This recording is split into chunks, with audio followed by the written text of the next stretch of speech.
Hello there, YouTube. This is Mr. Gibson Guy. Thanks for coming back and visiting with me again.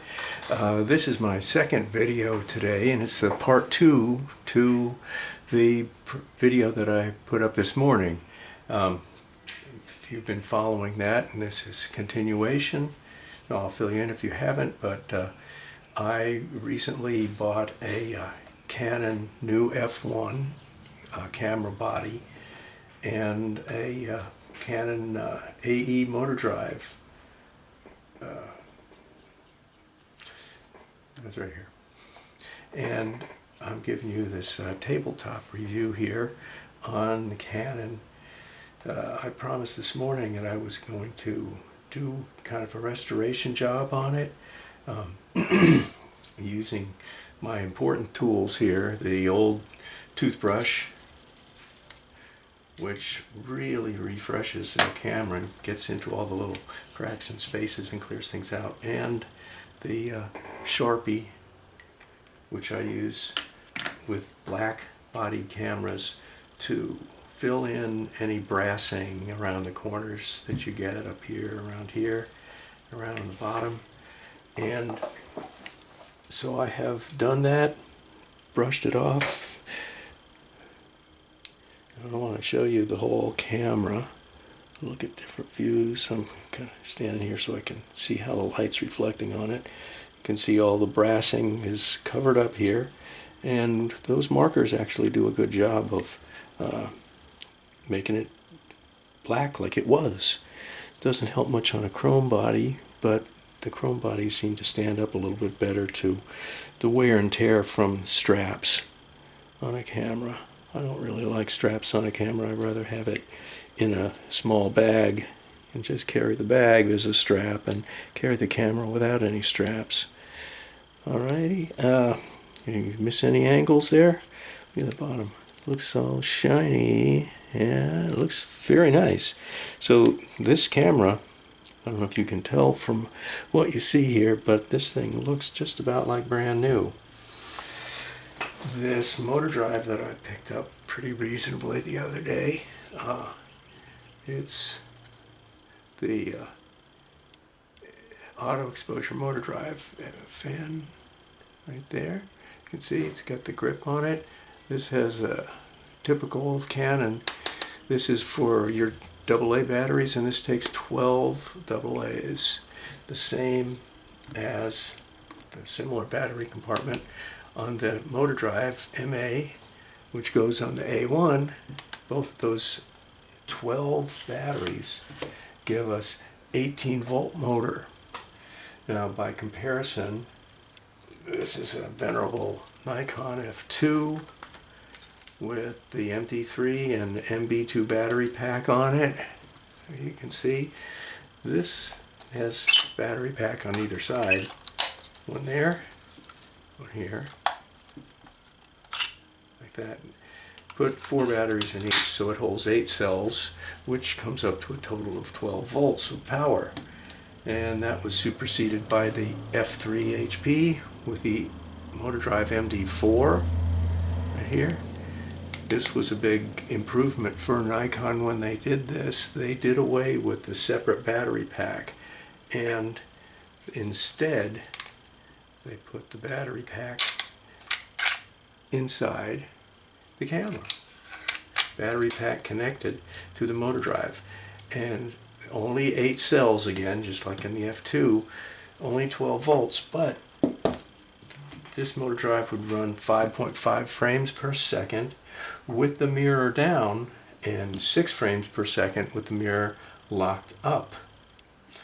The MA motor drive is 18 volts, and it would run 5 frames per second as the fastest speed of it. This one, I don't know, it might be faster. I still have to get some batteries in it.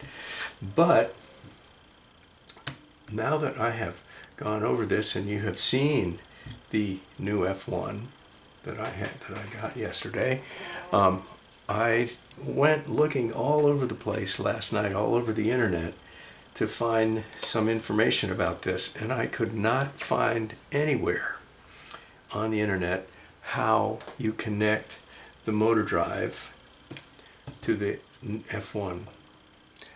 So I have a couple of old Canon books from back in the day, and one has the original F-1 and the other has the new F-1. So I picked the one with the new F-1 and I looked over this motor drive, and step by step I got through it and found out why it's tricky.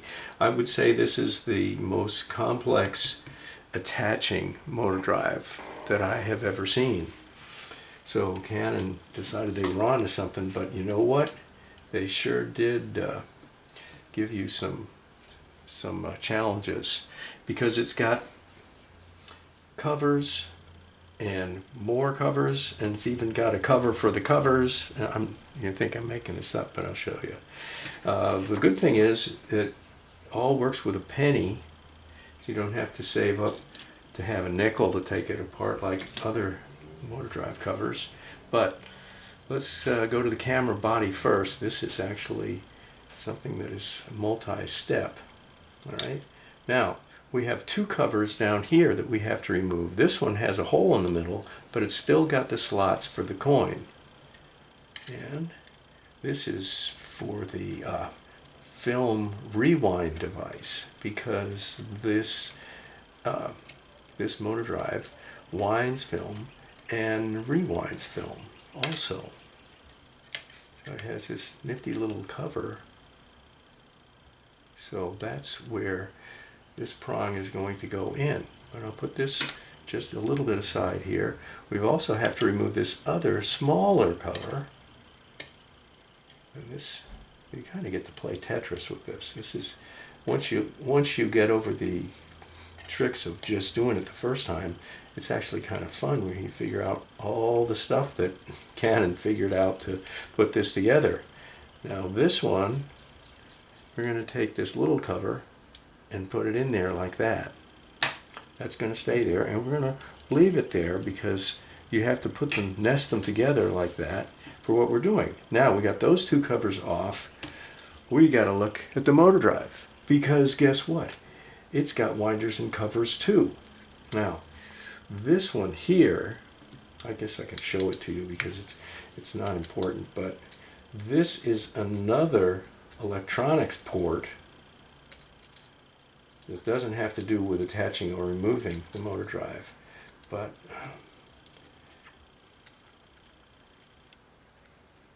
it is important anyway. And see, this is, see that takes a bunch of little different pins that hook up to that for electronics. While I'm putting this on, I'll tell you a little bit about this because I found this out recently.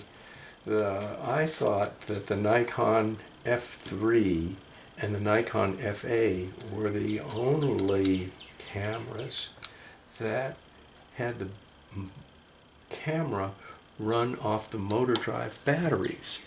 But it turns out that the F1 also has electronic connection, so because you keep your battery here, but if you don't have, whether you have a battery or if it's dead or whatever, if you have batteries in your motor drive and the motor drive is completely connected, the camera will run off the motor drive just the same as the F3 and the FA. And I'll show you this other thing too. This is, people are familiar with the tricky little trap door that flings open and breaks off on the A series cameras. Well, they got complaints about it or something, so they decided they would fix it.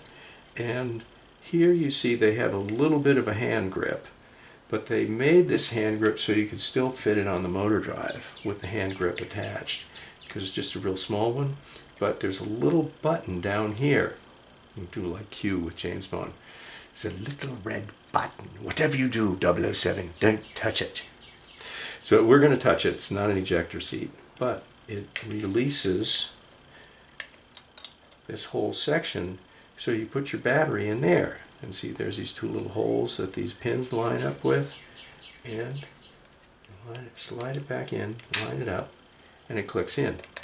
And now you don't have a hinged little door. You just have this, and you don't have to take it off or anything. It will fit on the motor drive with it on. You know that's the case, because otherwise, if you take it off, you're going to have your battery exposed the whole time. You don't want that. So we know what that does. Now let's look at this motor drive. All right, so we know about that one. That we're not going to worry about, but there are others. We have this lock, and red means it's unlocked. That's part of this connection. And let's see. This one? No, that's this one. Okay, this is here, hiding on the bottom. We have this screw that threads into the base of the camera here, but we have another screw coming through that connects the battery compartment to the motor drive department. Now this is not a trap door here. This is a threaded screw and goes to there. So that's how we remove the battery compartment. I'll put this here. Yeah, you can still see some of it. And this is the actual motor drive itself. Now this is the one that tightens it in this tripod socket. This is for your rewind. It goes in that hole. This is your drive, which picks up this one, which doesn't have a cover on it. It's funny, they got one without a cover, and then they got all these other ones. But I promised you we had some more fun here. And that is right here. Right, here's the into the tripod mount. But this one here, this is like, what is it? Another secret compartment. This is really Q's work, I can tell. Came right out of MI6. So, this one is a little bit tricky to thread. It shouldn't be. Ah, there's nothing in it. That's because we have this, which we put in here like that, and then we put the top back on. Those are those other two covers over the holes in the bottom of the camera. You put those two in here, and then you tighten it down, and they're safely packed away. So, all you have to do is remember that you got a secret compartment. Now, let's see here. We're going to put this back together like this. Try it this way. All right, we have a pin that goes in this little hole here, and then we have this geared part that connects to this. This is for the tripod socket. This is an electrical connection to here, and this is the rewind that goes here, and these are all the electronic connections that speak to the camera, so the motor drive and camera can speak together. How we doing? Okay.